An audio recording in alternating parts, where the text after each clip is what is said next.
The NBA Gambling Podcast on the Sports Gambling Podcast Network is brought to you by Fantasy. Sign up with the promo code NBSGPN. Get a $1,000 bonus credit. And welcome, everybody, to the NBA Gambling Podcast here on the Sports Gambling Podcast Network. I'm your host for the episode, Reichel, joined by Lonte Smith. Together, we're going to break down the very jam-packed Friday card. I believe every team's playing today. You got 15 teams playing, so it should be a pretty fun NBA slate. How many games matter? We'll ignore that detail for now, but point is, should be a pretty fun card. Lonte, how's it going with you? How was your action yesterday? Not good yesterday, man. Not good. Lost a lock in the dog. Memphis was in it until they gave up 52 in the third quarter. Yep. So that kind of ended me there. New York was in it as well. Kind of got away from them late. Brunson did not show up at all. But, got another day to get better and get some winners. So, yeah, I was going to say, I believe the Knicks were close, and they scored 0 points in a 4-minute stretch, and then they immediately got blown out at that point. But, yeah, I had Brunson as well on YouTube. That didn't work out for me. Ended up losing both plays, too, so let me quickly find the sound effect that I'm looking for. Sorry, let me just quickly find it. Where the hell is it? I got to do a better job of organizing this stuff. But it's definitely here somewhere. Here you go. How about if you sweep it out? What's the point? I can't do anything right. You'll do fine.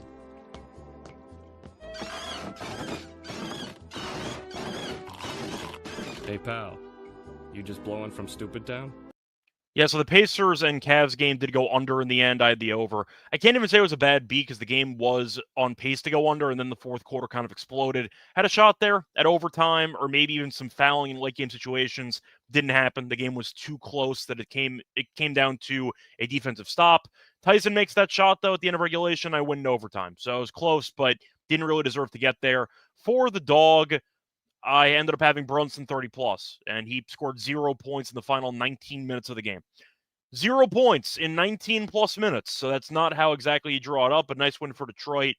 The Knicks, I don't know what the hell that was, but nice win by the Pistons there. You're right, though, about the under in that game. Game did finish below the total, and I know you're also right about the over in that Timberwolves game, as that game went over very, very easily in that one. But anyway, point is, not a great episode for either one of us. We'll try to bounce back here for the Friday card. Before getting to any of the actual games, though, once again, 15 games on the slate. Quick reminder that we have an app. If you want to find all of our picks and props in one convenient location, download the free SGPN app wherever you do get your apps. Anyway, starting off with the first game on the slate. First game, you have the Bucks against the Pistons in a game that might matter, kinda. You could argue it's not going to. Because the Bucks are probably going to finish ahead of the Pistons in the standings. For standings, though, the Bucks are currently 2 games ahead of Detroit. In fact, I'm actually trying to think if the Pistons can still catch this team. Let me see the head-to-head quickly between the Bucks and the Pistons. I think the Bucks own the head-to-head, if I'm not mistaken. So I don't think it matters, right? Yeah, I don't think it does. I think they own the tiebreaker, so I'm not sure if it matters at all. Yeah, so point is that the Bucks are currently getting 6 points. You're looking at everyone listed right now as active besides Lillard and besides Ivy. But if I'm not mistaken, I don't think Detroit can catch this team. So I'm kind of confused why they're favored by 5.5. I got to look up the head-to-head history, but I'm pretty sure Milwaukee owned them earlier in the year. Yeah. I know they I'm going to ask you on this game, why would the Pistons not bench everybody on a back-to-back? Why wouldn't both teams bench everybody on a back-to-back? This is going to be a guaranteed situation where you have the Bucks as the 5 seed and the Pistons as the 6. Yeah. So why would either team care in this game? Right. And with that being said, I'll just take the points with the Bucks. I mean, just if all things are equal and they sit the right amount of people, I mean, I just think it's a coin flip type of game, and I'll take the 5.5. I think the under is going to be in good play as well. Also was reading that Dame was doing some on-court stuff, so that's like in the positive direction. I think he's still week to week, but okay. By the way, I just pulled up something. So the last 2 games for Milwaukee are against Detroit. So Milwaukee is up 2-0 in the head-to-head, but if they were to tie and finish with the same record, I have to look up the tie break actually. So sorry, just interrupt there. It should be division record, right? I believe so, because it would be head-to-head tie, but I just want to confirm. Yeah, so that kind of puts a wrench in the handicap, depending upon what that kind of says. Yeah, so the order of 2 teams are tied. You have better win percentage in the head-to-head. You have division leader, which is not going to happen. Division win-loss percentage. So let me just quickly see what the division win-loss is here. But sorry, let me just see what I can get here. So division record, if you look it up, sorry, trying to find division No, record. you good. You good. Okay. So division record, okay, it looks like the Pistons do have at least I think they have the better division record. No, so they're in the Central, right? Yep, Central. They'd be tied in division record too. That's so crazy, bro. I gotta keep it going. Conference win-loss record. Detroit would be better. So Detroit would actually get the better. So they got some motivation. Yeah, if so they win out, courtesy of the 4th or 5th tiebreak. So there you go. This game actually does matter for both teams in theory. Yeah. But Detroit does have incentive to win out. Yeah. So I'll take the Bucks. I'll take the Bucks. I think they've been pretty good. They've been good against this team, 2-0, like you mentioned. As long as Giannis is a full go, I think 5.5 is maybe a little bit too much, because what were the Pistons laying last? They were laying the same number, right? Last night versus the. It ended up dropping to 3.5, but it was at 5.5. Yeah, but So yeah, I'm thinking that the Bucks should be a little bit better than what the Knicks were. So yeah, I'll take the Bucks plus a 5.5. I like the under also. Yeah, I'm not used to seeing tie breaks go to the 4th layer of tie breaks, but either way, Detroit can, in theory, still pass Milwaukee. We'll see. It might come down to, honestly, who each team wants to play, because the ball's completely in Milwaukee's court. And Milwaukee wants to take on, for example, the Pacers, they can, or they can try to lose out and play the Knicks. So I'm going to ask you, if you're Milwaukee, who'd you rather play? I would rather play. I mean, I don't think it matters. I think they can beat either one. Yeah, but if you're the Bucks, you can choose the hand you're dealt. That's kind of what I'm saying. Yeah, I guess I would. I'd rather play Indiana. Yeah, I don't know, man. Indiana kind of had. Well, they played them tough. The Knicks have had this team's number. Like, Milwaukee's gotten their asses kicked by the Knicks the entire season. Yeah, I would rather play the Knicks, though. I'm not gonna lie. I would rather play the Knicks because their lack of depth. And I think Giannis in a series obviously is going to be the best player. I think if Dame can come back, then they have something there. I think they need Dame back either way. Yeah, they do. They do. But yeah, I would rather play the Knicks. I mean, because you pretty much know what you're going to get with the Knicks. With Indiana, they got so many different like guys and they don't play well against Indiana. Yeah, I would rather play the Knicks. I think I'd rather play Indiana because Indiana, we saw it last night, this team just messes around all the time. They have a lot of defensive lapses. Yeah, they kind of let teams hang around. And I think in Milwaukee, if you want to argue the revenge angle, maybe they want to play the Pacers again after what happened last year when the entire team was hurt. There's an angle there too. The Knicks, I think, are flawed, but I do think they match up well against the Bucks because they have so many wing defenders. They can throw a lot of different looks at you. The Bucks don't have any of that. So if you're looking at how the Knicks would defend, even with Lillard in the lineup, you can send so many different guys at Lillard and at maybe Kuzma if you want to. I know it might be different with Portis being back because that is another body you can use on the interior. But I think I'd rather face the Pacers compared to those two teams. Like Indiana, I've not been impressed with by the last couple of weeks. They've been winning games against bad teams, but they've not looked good. Like, did you think the Knicks or the Pacers, I mean, they didn't look good, but the Knicks were missing some guys. Yeah. Indiana had basically a full roster against a Cavs team benching half the squad, and that was a dogfight the entire way through. Like, am I missing something? Well, I mean, I like Indiana a lot more than what most people do, so I'll say that. I don't mind them, but I feel like with Carlisle's late game issues and with the, I'd say, lack of just proper focus all the time, I think Milwaukee has a better chance of beating Indiana than New York, in my opinion. Yeah, I think it just depends. Yeah, it depends on your view of certain teams because I'm not particularly high on the Knicks either, and I'm more higher on Indiana than them. So maybe that's just where the disconnect is. I'm not high on the Knicks either, but I think but I understand what you're saying. Like, but you're not as high on Indiana, but I am. Yeah, like, so that's where the disconnect is. I'll go with the Pistons, I guess. I'm not going to bet this game. I have no interest. Once again, it's a weird spot where Milwaukee can choose their own destiny. If they want to win out, then congratulations, you play the Pacers. If you want to lose, then congratulations, you play the Knicks. So it really all comes down to if the Bucks care or not. So that's why it's kind of tough to evaluate. If the Bucks sit some guys, give me Kevin Porter Jr. props. He does not need an excuse to have the ball in his hands. And it will be in his hands a lot if they are sitting half the team. Moving on, though, to the next game. You have the Magic against the Pacers. For this game, Pacers are laying 7.5, and you have the over-under at 216.5. For the injury report, Pacers have nobody listed besides Shepherd as questionable. For the Magic, everyone is listed as a maybe. Corey Joseph, questionable. Caldwell Pope, questionable. Franz Wagner, questionable. Boncaro, questionable. And Wendell Carter Jr., questionable. I love the NBA. You have any thoughts on this game? Because it really comes down to if, first of all, the Knicks care enough about the 3 seed, because the Knicks control their own destiny too. So the Pacers right now are 1 game back of the Knicks. It comes down to the Knicks want to manipulate the seeding as well. Yeah. Indiana's on a back-to-back. Orlando is 2 games up on Atlanta. Yeah, they're locked into that 7 seed. But they are locked into the 7. Yeah. So it really does not matter at all for the Magic, and it's why they're probably going to bench everyone. But we just saw the Pacers mess around and almost lose to basically a G League team. I'll go with Indiana, but I'm really not happy about it. You have any thoughts? Yeah, I would go with Indiana as well. I mean, I would think that the G League team for the Magic is way more down. And because the Cavs did play Jared Allen, they did play DeAndre Hunter, Ty Jerome. They did play some rotational pieces with the Magic. I mean, they're going to be without, their big 2. I have to imagine everyone sits in this game. Yeah, the entire starting lineup's questionable. Yeah, so I would Caleb say Houston's about to go crazy. Yeah, so I would go Pacers in this one. I don't trust anybody else outside of the Magic. I mean, playing their bitch guys. So yeah, it would be Pacers. Yeah, I feel like you might be able to get a decent line on Halliburton assists. The argument would be, while the Magic defensively are great against assists, that's when they use actual players. Yeah. So you might see a pretty good spot to maybe fade Orlando's defense. Totals at 216.5.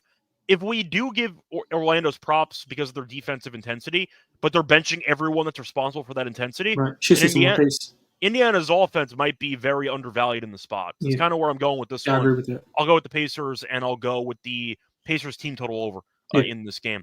They better show up after they almost lost to the Cavs G League team yesterday. Yeah, for sure. So we'll see what happens. But moving on to the next game. Another game that might not matter, but it might. You have the Hawks laying 10.5 against the Sixers. For the over-under, 240.5. Injury report for this game. You're looking at Atlanta being fully healthy besides Nance and Capella. And for Philly, who knows? Seems like Yabusele and so you have no Yabusele, no Oubre.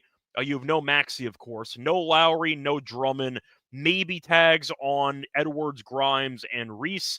Atlanta beat the Nets by about 80 yesterday.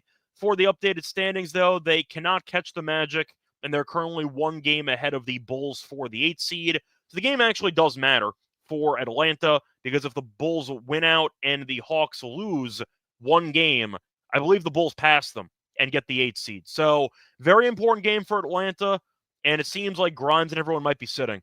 So even though the Hawks I can't stand, shout out to them that they went over the win total that I gave out preseason. Give me Atlanta. I just think they have to try, at least in comparison to the Sixers. It's a classic motivation angle for me. Atlanta got to bench everybody in the 4th quarter against the Nets yesterday. Give me Atlanta minus 10.5. Yeah, I was on the wrong side of that. I thought Brooklyn could hang, and I like the over, so that worked out for me. But Reese had 38 points. Yeah, he was really good, man. He was really good. I like the Hawks team total over. I mean, Sixers are just walking wounded. I've just particularly fading them. I mean, with a total of 240.5, I'm guessing the Sixers team total is a lot lower than what it normally is. But I mean, not a lot higher than what it normally is, simply because of the Hawks defense. I'll trust on the Hawks offense to kind of get things done and score above like 125 here. I mean, especially with them getting that break in the 4th quarter, they didn't exert a ton of energy. They didn't have a lot of travel, so it's not like that's going to kind of affect their offense at all. So I'm going to go with the Hawks team total over. If I had to play it, though, I would lay the 10.5. Yeah, but as a reminder, since the Bulls are 1 game behind, and the Bulls, I believe, own the head-to-head, I think. I have to actually look that up.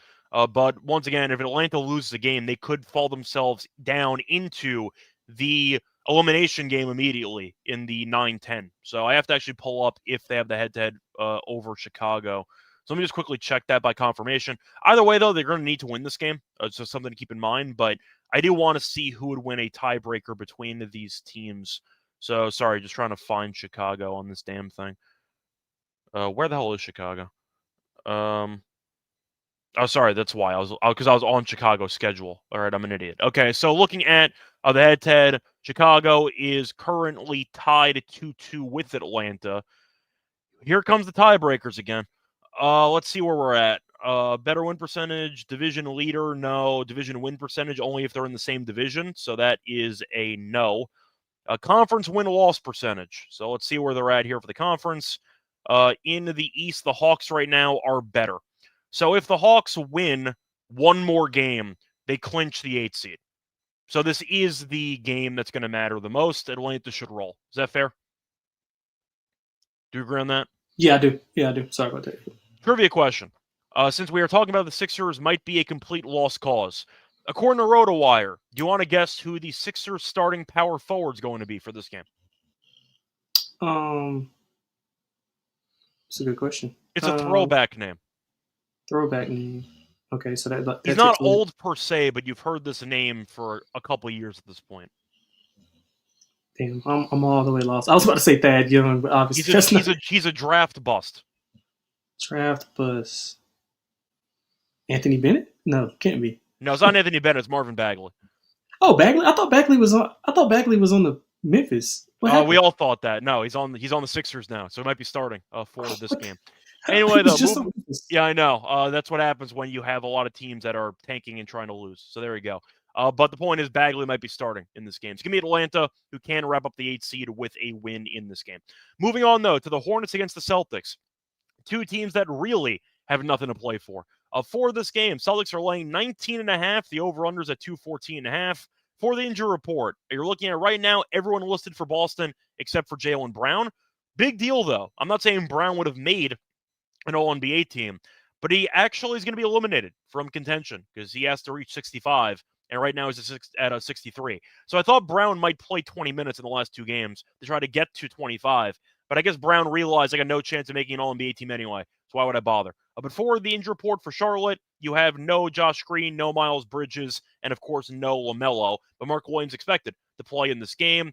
I mean, Boston's got everyone listed. I guess it's a last game tune-up before you bench everyone for game 82, and you let Pritchard go for 35, 10, and 10 again in game 82. Why is Boston playing everyone in this game? I don't know. Maybe they just want to stay sharp. I don't. 19.5 is a big number, but the Hornets are bad.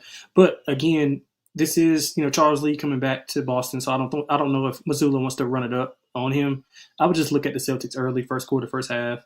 Maybe the Hornets sneak in the back door, but 20 is a lot of number. It's a big number. By the way, I stand corrected. It's not Marvin Bagley. It's Marcus Bagley. Yeah, I remember him from Arizona State. Yeah, my bad. Whoops. Sorry. I saw M. Bagley, and my mind immediately went to, could I picture him being on a tanking team?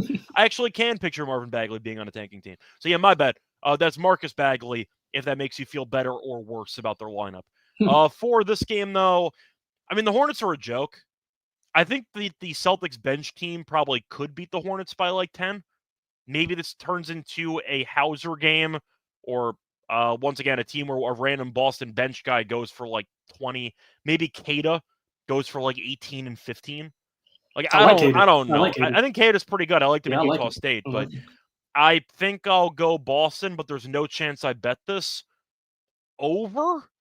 Question mark. Like the game doesn't matter, so just give me a track meet. Yeah, maybe. I guess. You said Miles Bridges is playing for the Hornets? Miles Bridges is out. Yeah. You have Mark Williams, though, so you have somebody who's supposed to. Yeah, I don't know how they score, though. But I don't know. Charlotte gets stops. They gave, 125 to Toronto, who benched Quickly and Barrett at halftime? Yeah, I think they had like 101 in the third quarter. Yeah, so maybe Boston team total over, but damn, this game's going to suck. I'm not betting on it. If you want to go for a long shot, top point score in the game, maybe this is the game for you. Anyway, though, moving on to the next game, you have the Cavs taking on the Knicks. Knicks are laying 7.5. The over-under's at 226.5. Cavs are benching, once again, basically everybody, or they should be. Garland's questionable, Mitchell's questionable, Strus is questionable, and Mobley's questionable. For the Knicks, you have Josh Hart and Anunoby are both questionable. Once again, it comes down to seeding. Besides the actual first round, would the Knicks rather play the Cavs or they rather play the Celtics? I think they're cooked either way. No, correct. That's the right answer, but who'd you rather play? Cavs. Are the Knicks going to punt the seeding to get the 4? I mean, if I was them, I would just try to stay as far away from Boston as I could. I just feel like it's interesting that the Cavs might be benching everyone again, and the Knicks did sit Hart and Anunoby for their last game. Tibbs doesn't sit anybody. Are the Knicks, quiet tanking right now? Yeah, matchup hunting. They might be. Yeah, not just the first round. That could be an option. Maybe they want to play Indiana too, So maybe they're going to try to tank that. But I feel like the Knicks really might end up trying to punt their way out of the 3. Is that a conspiracy theory, or am I onto something? I mean, I wouldn't be shocked. I mean, just looking at what you just said. I mean, I would rather play, because right now they're slated to play like maybe the Bucks or the Pistons. I am wondering who they would rather play. Sorry, I said my bad. I said the Pacers. My bad. Right now they're playing the Pistons, who have kind of owned them this season, but they could play the Bucks if they lose and the Pacers pass them. So we'll see. I'll put it It's that kind of way. hard. It's kind of hard to do that. I mean, it's kind of hard to like matchup hunt when the other matchups are still like kind of up in the air because of what we just talked about with Detroit and Indiana. I misspoke Milwaukee the Knicks as well. playing Indiana. I meant Indiana passing the Knicks in the standings. They Yeah, couldn't yeah, play I know what you Milwaukee. mean. Yeah, Without Dame being confirmed to play, though, but you have to deal with Giannis. But the Pistons have been really good against this team. Pistons are 3-1 against the Knicks this season. You can make an argument the Knicks might be punting this game. Yeah, maybe. It's just hard to do when you got another outcome that you don't know. Like any other outcome could control it, and they both play at the same time, so it's kind of hard to like screen watch. But yeah, it's definitely true. I'm just wondering. Like, I'll put it this way: I don't want to lay 7.5 with the Knicks in this must-win game because they might be trying to lose. They might be. Either. And the Cavs, man. I mean, they were feisty last night with those younger guys and with some of those guys. So I'd be interested to see who plays and the minutes distribution that they have.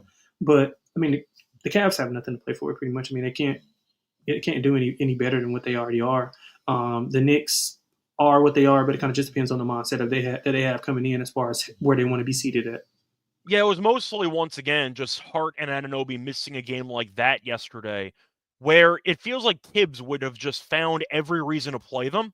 And they were early scratches. They weren't even like last-minute scratches. They were ruled out the day before.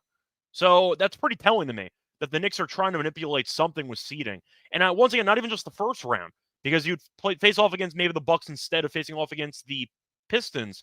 But you also agreed with me. You'd rather play Cleveland than the Celtics in the second round. Yeah, I think you'd have to beat the Cavs and the Celtics anyway to get to the NBA Finals. But I'm going to play the Celtics last. Yeah. If you think the Knicks are going to try to avoid Boston, they have extra incentive to lose this game.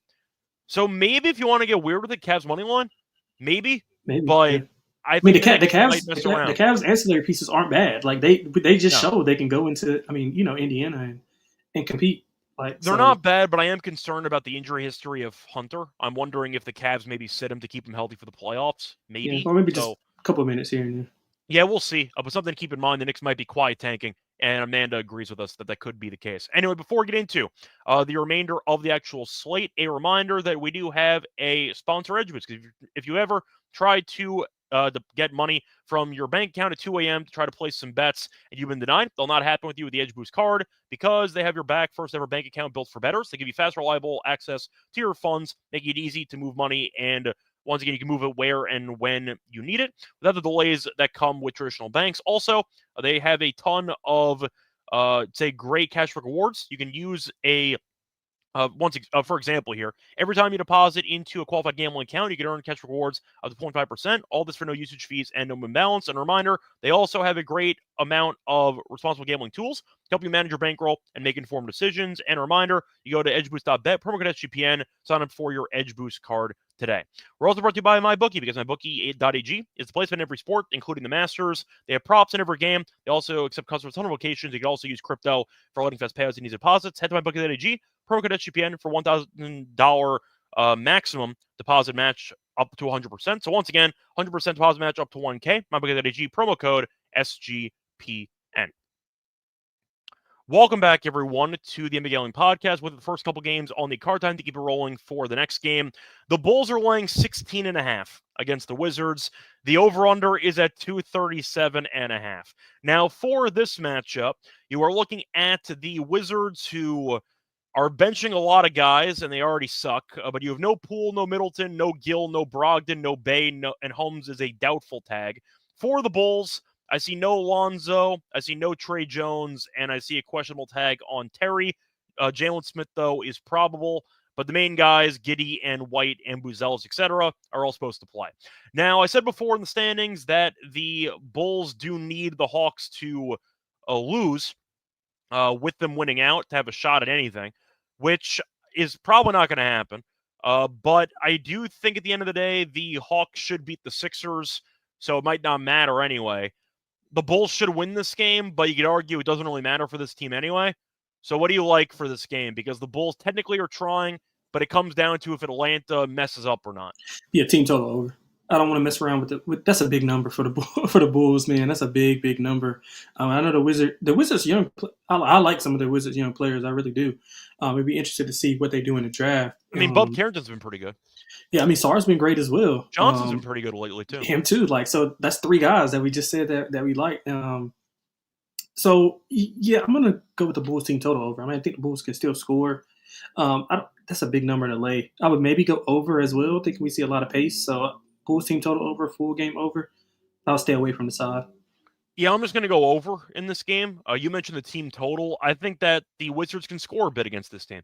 The Wizards so far this season have scored at least 105 in all 3 meetings. They did score 125 in one of the games back in January. Bulls defensively, though, have been better lately. 111 to Miami. Did give up 135 to Cleveland, though, who I think were missing Mitchell in that game. 117 to Charlotte. That's not good. 113 to Portland, 118 to Toronto. The Wizards might give up 140 in this game. So there are a couple ways to get there. We saw the Timberwolves yesterday be on pace for about 150 in that game, in their game. I don't know why the Bulls can't reach 140 in this game. Bulls team totals at around 127.5. Just give me the full game over. I think the Wizards can score in this game. Maybe the Bulls go up a ton. They coast defensively. You still have Bub Carrington. You still have Johnson. A lot of young players who can score for this Wizards team. I'll go with the regular full game over because I don't trust the Bulls defense to stop anybody. So give me the over instead. A couple ways to get there. I would make a case for Wizards team total, but I think you can make an argument, but there is a chance they get smacked in this game. So give me the over instead for the full game. I think there are a couple scripts to get there. Moving on to the next game, you have the Heat taking on the Pelicans. Heat are laying 14.5. It does not get better, by the way, as the slate goes on. The over-under in this game is at 213.5. For the injury report, Hero's probable, Burks is probable, Wiggins, Bam, and Ware are all listed as active. For the Pelicans, you have Alvarado, you have Brown, Olynyk, and Missy as game time decisions. Of course, you have no Zion, you have no Murphy, and you have no CJ McCollum. So for this game, for the standings for Miami, does it really matter? Probably not. The Bulls own the head-to-head, and the Bulls are 1 game ahead. So if the Bulls end up beating the Wizards tonight, Miami, I believe, is stuck in the 10. So the game really does not matter. But I'll ask you, because the Pelicans are arguably the worst team in the league right now. Yeah. Shout out to Alfred Payton, though, who had 14 assists in like 3 quarters yesterday on a really awful team. Are the Heat going to try? Maybe. I mean, right now they're listing everyone to start, but they're probably the 10 seed no matter what. So I don't know what the point is. Yeah, I would lay it. I would lay it before I do anything. And the Pelicans, man, that's one of the better tanking rosters in past history. That's really bad. But this is a tough one to handicap. I would go under also, but I would lay it before I take it with the Pelicans. But I think under is probably the better play. Yeah, I feel like I'm going to go with the Heat as well. The Pelicans are a joke. Yeah. I got nothing to add. They're a complete. Are they firing Willie Green? Wait, what? Are they firing Willie Green, you think? I would have fired him 2 years ago. So okay. I'm the wrong guy to ask. But the thing about this team, I'm not going to go deep dive on the Pelicans right now because we still have a couple of double-digit spreads to talk about. Once again, a lot of double-digit spreads. It's not a fun time. But I want to point out that you can always use the injury excuse with this team, whether it involves Zion or Ingram. I know Murphy's been banged up too in the past. McCollum's had injury issues. Yeah. You have a lot of built-in alibis with this roster, but this team made the play-in last year, and then Zion got hurt. They might have lost to the Lakers anyway, but you can argue that this team, he had 40-plus points. You could argue, though, that the Pelicans have always had some untapped potential, and they have not been able to actually reach that potential ever under Willie Green. Besides the 1 year, they made it without Zion, and they lost in the first round to the Suns. So I don't really think Green's done anything with this team. Are they a poorly run organization? I mean, the players say so. You I heard Tony think Allen talk so, about their but, like, organization? but you factor in all the moves they made, and it's like getting Zion, okay. Like, of course you're going to draft Zion. That didn't work out because he's injured all the time. Murphy's a great player. He's been injured a lot too. Yeah. I'm not a McCollum guy. He's hurt too, though. I like They Herb traded. Jones. They bought low on DeJounte Murray, which aged horribly because he got injured, and Dyson Daniels might win Most Improved Player. So, like, they made moves that I feel like you can explain to people. Just every move is falling apart. Like, I feel like when you're talking about if they're a poorly run organization, hindsight skews people's minds about it. Because if a move doesn't work out, you go, oh, what an idiot. Why would you throw Dyson Daniels in there? Why? Like, I understand why they made the move. Yeah, he wasn't playing like that. I didn't think it was going to work out as a whole with DeJounte Murray, but I can understand why you traded for the surer thing and you bought low on him because Atlanta gave up like 4 first-round picks for him. And you got him for less than that. So I think that they are not a well-run organization, but I can actually see the vision of a lot of moves they've made. Just every single move turned up craps. Is that fair? Yeah, so that means they'll probably keep him. They're probably going to end up keeping him. I would Yeah. fire him, but the front office has been making moves that I can defend to some degree. They've just put their stocks in a lot of injury-prone players. Yes, sir. Yeah. That's the issue. So I think Green should get fired. He has every excuse in the book to not get fired. But honestly, with Jenkins on the market now, if you want to go for Mike Malone, there are a lot of proven coaching commodities on the market now, which might incentivize other teams to fire their coaches. There's going to be a bunch of coaches fired this year. There should be, but I'm saying It's now that you gonna be actually have a couple of well-known names on the market already, not to mention a couple guys that always get fired when the season's over, you have a lot of options to choose from. So I think they will fire him. But, yeah, the point is New Orleans is a joke. I'll go with Miami. A minus 14.5 in this game. Moving on to the next game. On the slate, another double-digit favorite, because of course there is. Mavericks are laying 12.5 against the Raptors. The over-under is 224.5. Raptors killed my win total under, and now they're benching everybody. Besides Barnes, who has to play 20 minutes. He's 20 minutes away from reaching an all, I believe it was NBA defensive team. So Barnes will play 20 minutes and get pulled immediately. So keep that in mind for your props. But you have no Barrett, you have no Pirtle, no Quickly, no Walter. For Dallas, though, they have Dinwiddie questionable, Clay questionable, and AD is probable for this game. Besides that, though, for the updated standings on these teams, Dallas is currently in the 10. They are 1 game back of the Kings. I believe they lost the head-to-head to the Kings. So they are basically stuck in the 10th. That's my understanding. Let me just see if that is accurate, because I believe that is... Yeah, I think that's accurate. The Kings right now are 3-0 in the head-to-head against Dallas, so if the Kings lose out and the Mavericks win out, they get the 9. But basically, if the Kings just don't punt the entire remaining schedule, then the Kings will get the 9 in this game. However, the Kings play tonight against the Clippers. Not easy. Clippers should win that game. We'll get into that game in a second. They play Phoenix, though, who has nothing to play for on Sunday. So I'll ask you, does Dallas go for it? Yeah, I think Dallas buries the Raptors, especially after that collapse. Well, I wouldn't say collapse, but they just couldn't finish. They let go of the rope. Yeah, they just didn't have enough. And I think AD has a monster game because he was subpar. He was getting killed in the media for that performance. So I think AD has a big bounce back game. I think they win this by 15 plus. I think I'm going to agree with you, but I hate this game.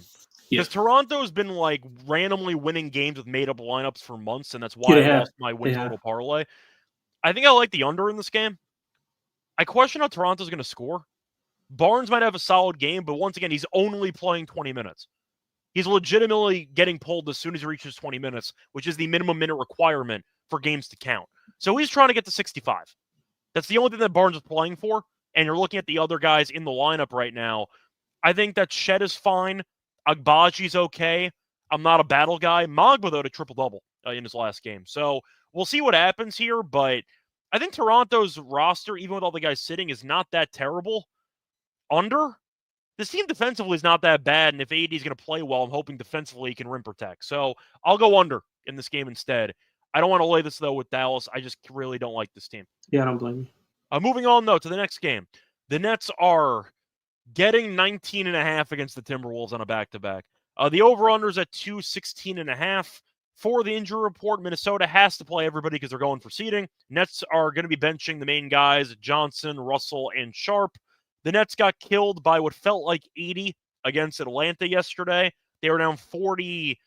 They were down like 30 at the half. Like, it was over quickly. Minnesota looked good for the most part against the Grizzlies, mainly the third quarter, scoring 52 points. They missed 3 shots in the entire quarter in that game. I'll ask you, because the Nets are a joke, but the Timberwolves we know can mess around. Minnesota can win by 30, or they can let the Nets backdoor and the win by 15. Yeah, So what do you want to go with? I think we're going with the 30 here. Nets on a back-to-back plus travel. Minnesota traveling, but not. It's not a tough. I don't think they're it's a tough playing trip. At home. So. Yeah, excuse me. I don't think it's a tough trip, but this is one of the games I would be inclined to lay to 19.5. I mean, Minnesota, like you said, they're not going to shoot as good as they did in that game against Memphis. The Nets defense is average, I guess. It was not good yesterday, but it wasn't. But they're average at best. But on a back-to-back with Timberwolves with added motivation, I think the Timberwolves bury him here. Team total over for the Timberwolves. I would lay it in the first quarter, first half as well. I know the Nets have been pretty good first quarter, first half, but again, that's with the requisite pieces that you said that we're going to be missing. So, I would go first quarter, first half, full game on Minnesota. Actually, I'm probably going to bet Minnesota actually. Yeah, so for the updated standings, by the way, Minnesota's right now in the 8th seed. They are tied with Memphis and Golden State.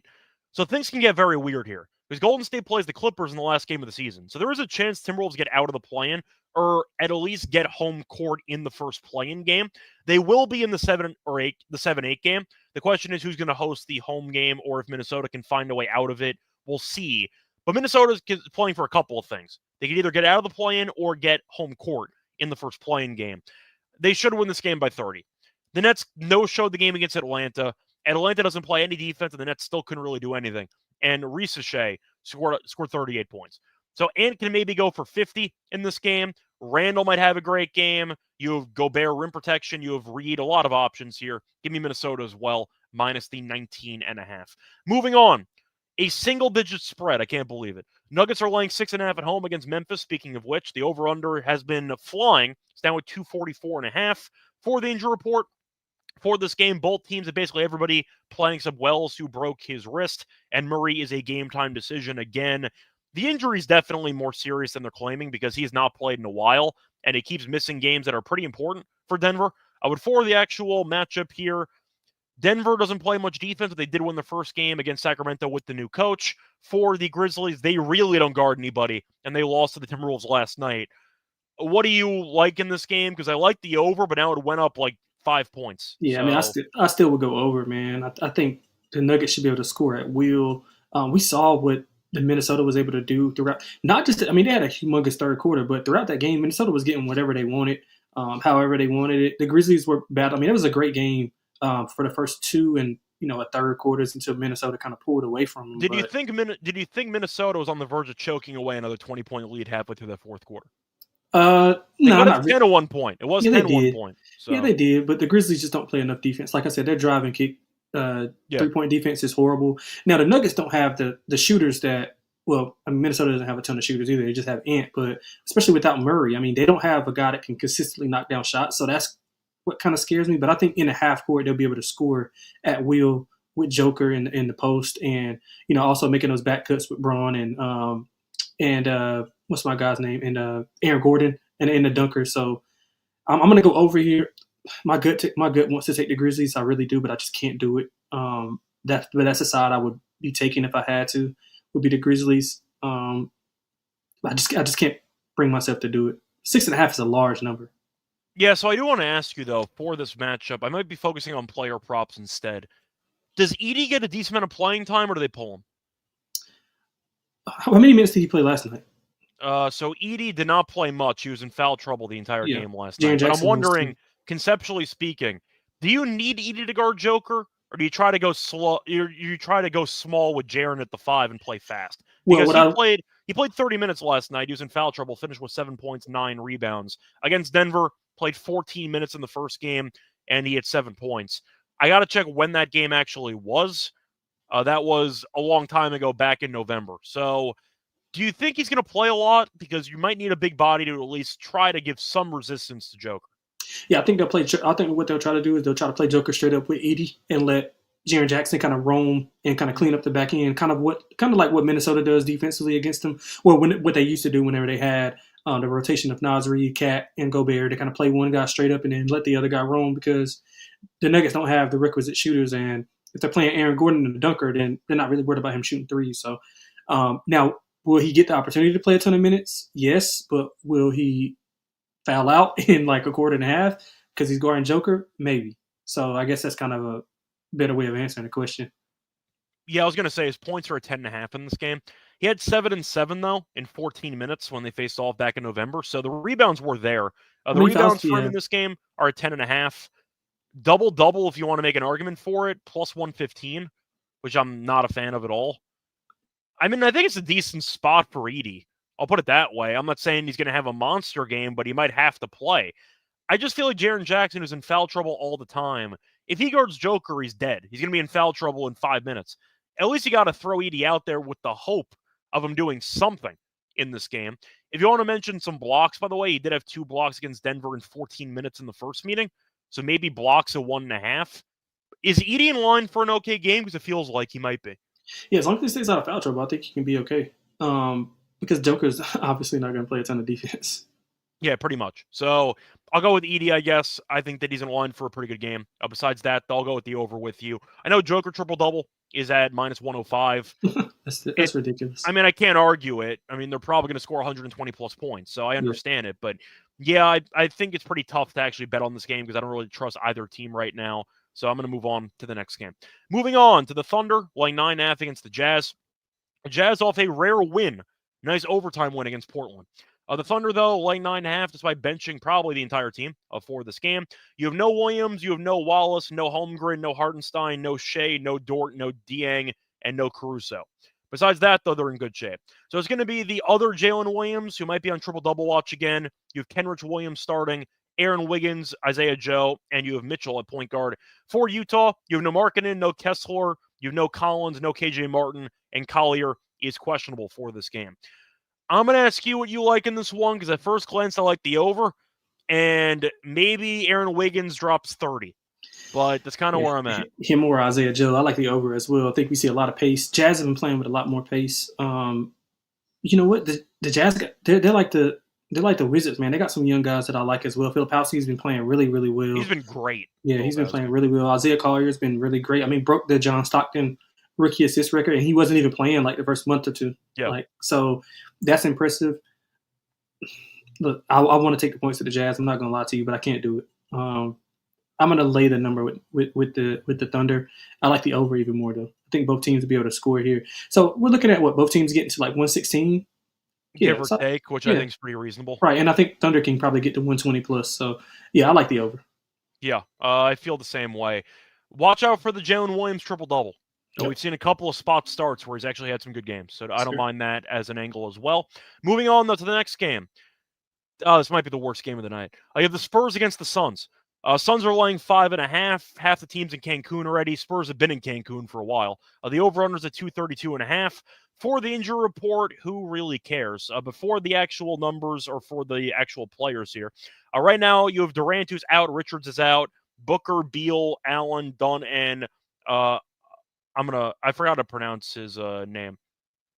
Ajadaro? Did I get that right? Iguodaro, sorry, I should have known that. Yeah, Iguodaro is starting at center, but it seems like all of them are going to play for this game. For the Spurs, though, I should have gotten Iguodaro. I'm kind of mad at myself for that one because I've seen him actually play decently for this team. You have Chris Paul, you have Castle, you have Champagnie, you have Barnes off the buzzer beater, and Biyombo. You have no Keldon, you have no Sochan, you have no Vassell, and of course no Wemby. Phoenix has been awful. They've gotten killed in every game. They don't care. Give me San Antonio. At least against the Warriors, they could have rolled over and they tried. I'll take the team that has not been just getting destroyed in every game over the last couple of weeks. Spurs money line. Man, I love this. Is the easiest play for me. I love the Spurs. Suns are a complete fade. I mean, the thing is with the Spurs is they have no incentive to lose. I mean, they're pretty much locked into their like spot of where they can't move further down because of they cannot tank to get a better draft pick. Right. So it's pretty much over for the bottom three. It's going to be Charlotte, it's going to be Washington, and it's going to be the Jazz. So they can't get any lower than where they are. So they've been playing hard for the past month. I thought they just haven't been having the good results, but I think the Spurs win the game outright. Man, I'll take the 5.5, but I like the Spurs to win this game outright. Yeah, I agree. I question how many minutes everyone's going to play on Phoenix. Booker, does he go for another 35-point game? Maybe. Does he play 20 minutes? Maybe. Yeah, right. Possibility. Beal, who cares? Right. Give me the Spurs, though. I mean, Beal sucks. What else do we want me to say? Yeah, I think the Spurs, though, have been playing good basketball. At least they're trying out of all these tanking teams. That's good enough for me. Give me the Spurs to get the job done in this game. I like the over, though. I don't see either team playing the defense. Moving on to another double-digit spread. Actually, you know what? Actually, no, the final 3 games technically matter, so this is fine. Warriors, though, are laying 14.5 against Portland. The over-under is at 25.5. Line was at 12.5 overnight. Now it's at 14.5 for the Trailblazers. A lot of guys that are not going to be playing.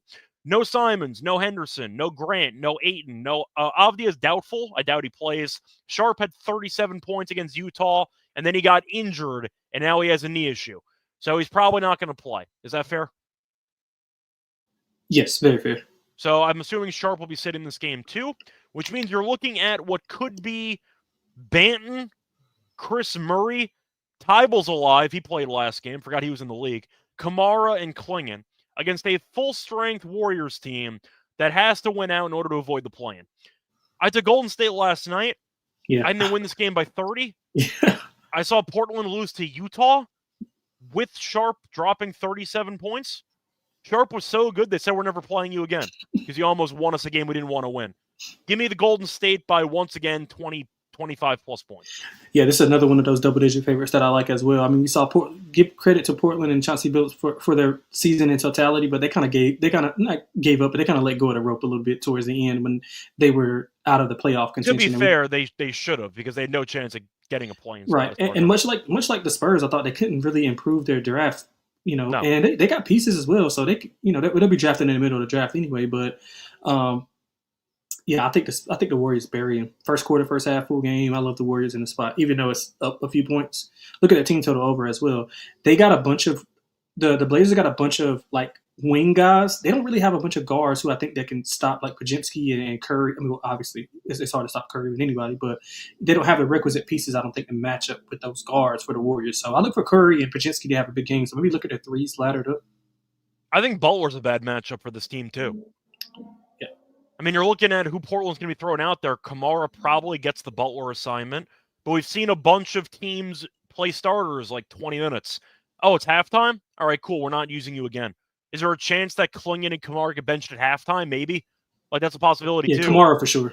Kamara should. I mean, I'm shocked he's actually playing. Kamara's too good to be playing in this game. Yeah, he is. But for the Warriors, they have a game you could argue is a letdown spot, but it's not because they just punted away the game against San Antonio.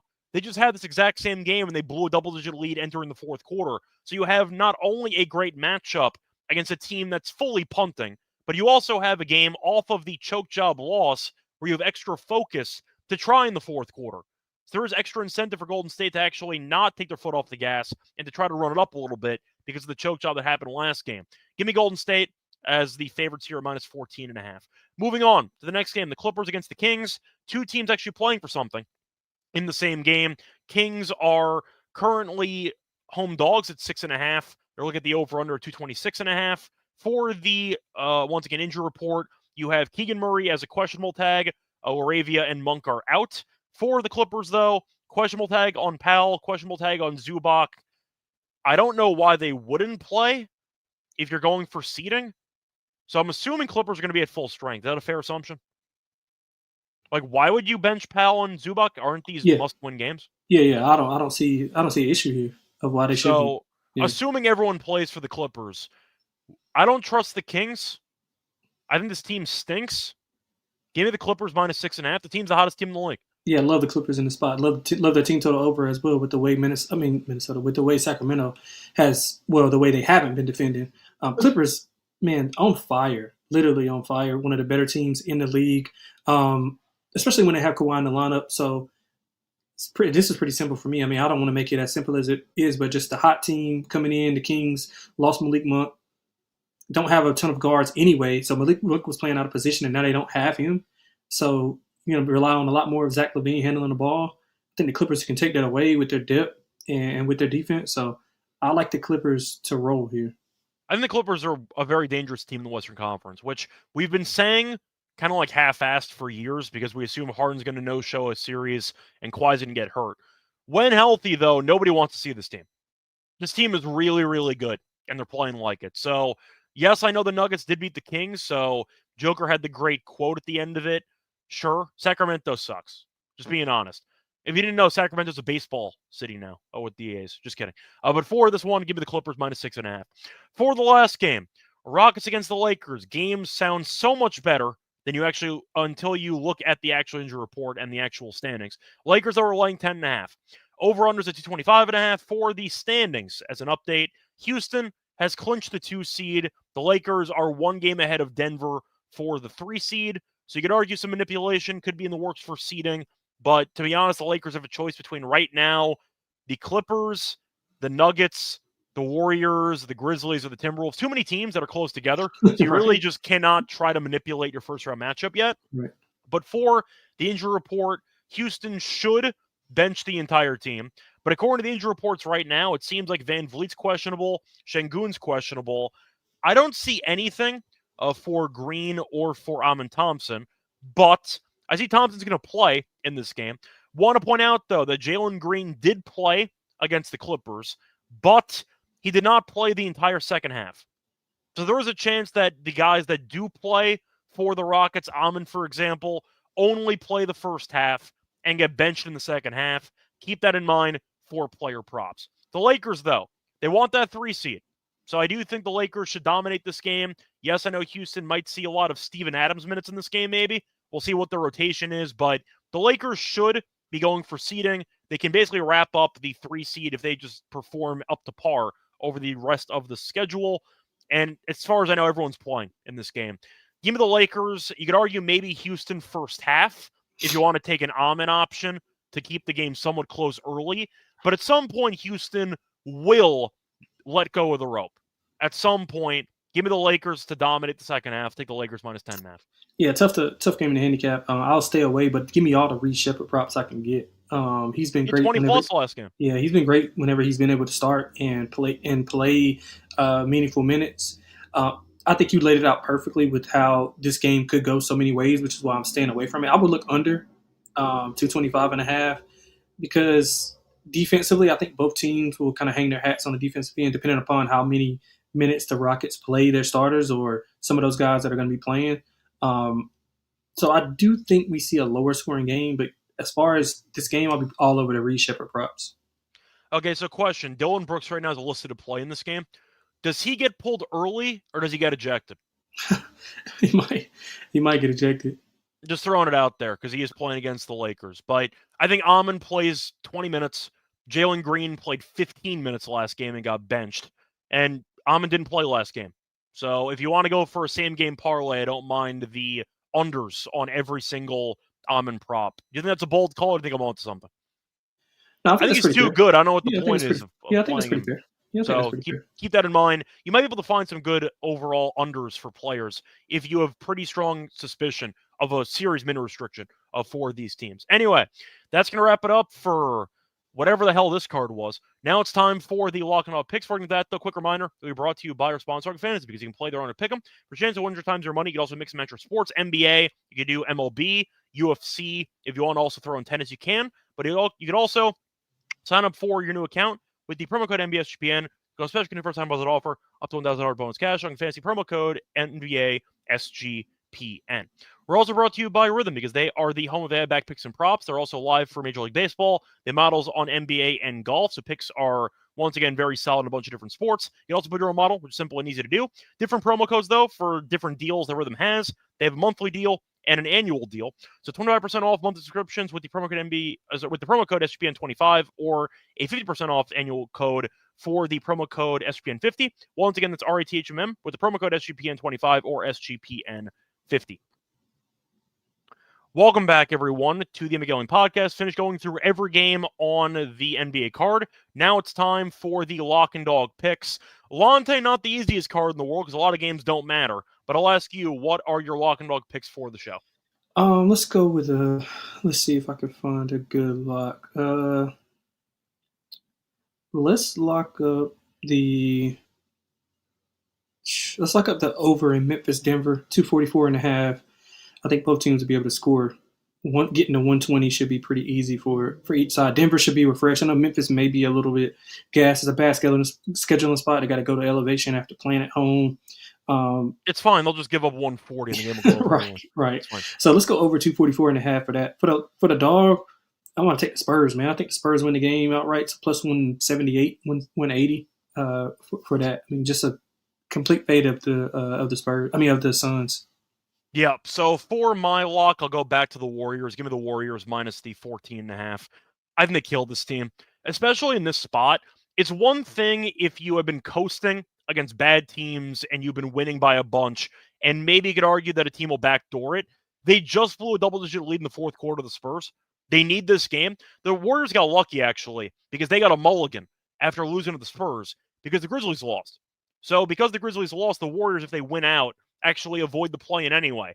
So they've been given a second chance to take advantage of it, and the Trailblazers are benching everybody. I think Sharp will not play in this game after dropping 37. Drops 37 games. Oh, I got a knee problem. Okay, sure. Good luck with that. I think Sharp's going to sit this game too. So with a G League team, a legitimate G League team with Kamara for some reason in the lineup, against the Warriors at full strength playing for something, give me Golden State minus the 14.5 as my lock. For my dog, I also wanted the Spurs. What am I going to go with in this one? Do I make a case for the Jazz? No, like half these games are missing player props because they don't know who's playing in these damn games. You know what? Double dog. Give me the Spurs. I just think that it's a good price for a team that definitely. I think they're trying. The Suns don't want to be there. You could tell they didn't want to be there for the last 2 weeks, and they lost by 40 on national TV to the Warriors in a game that they were still technically playing for something in. The Spurs, though, are plus 175. The Suns suck. Give me the Spurs plus 175 with you on the money line. Anyway, time to move on into the Underdog entry.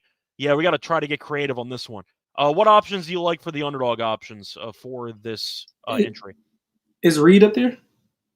I can check, but who knows?